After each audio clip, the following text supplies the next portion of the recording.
If you ask where happiness is, listen to this story. When I was about 8 or 9, my mom liked to cook food, and every now and then I remember she used to cook for us. One night that stood out in my mind is when she had made dinner for us, after a very long and rough day at work. She placed a plate of jam and extremely burned toast in front of my dad.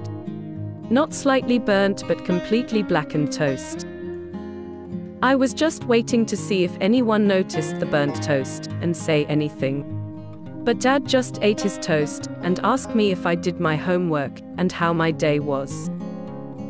I don't remember what I told him that night, but I do remember hearing my mom apologizing to Dad for burning the toast. And I'll never forget what he said, "Sweetie, I love burned toast." Later that night, I went to tell my dad goodnight and ask him if he really liked his toast burned. He put his arm on my shoulder and said, "Your mama put in a very long day at work today, and she was very tired. And besides, a burnt toast never hurts anyone, but you know what does."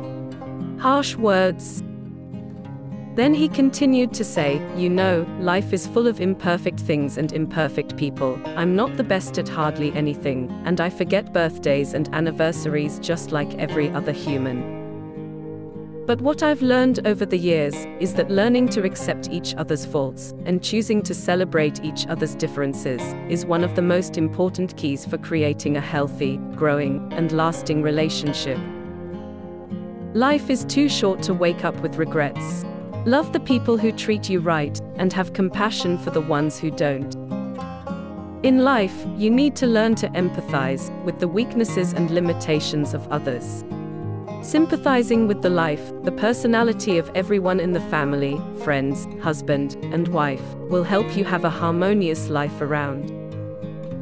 In the above story, it is not the burnt bread that can be eaten, but the father who knows how to keep happiness by ignoring the simplest things of his wife. The father did not disparage or reproach his wife's achievements because of the burnt bread, but still respected that effort. That understanding is the secret to nurturing family happiness. My dear friends, happiness is not forever circular. Sometimes you have to add a little twist, deficiency, compensation, to understand, sympathize with each other. Be ready to tolerate and forgive each other, then happiness. Each person is an architect of their happiness. Only architects who fully understand the house can create happiness.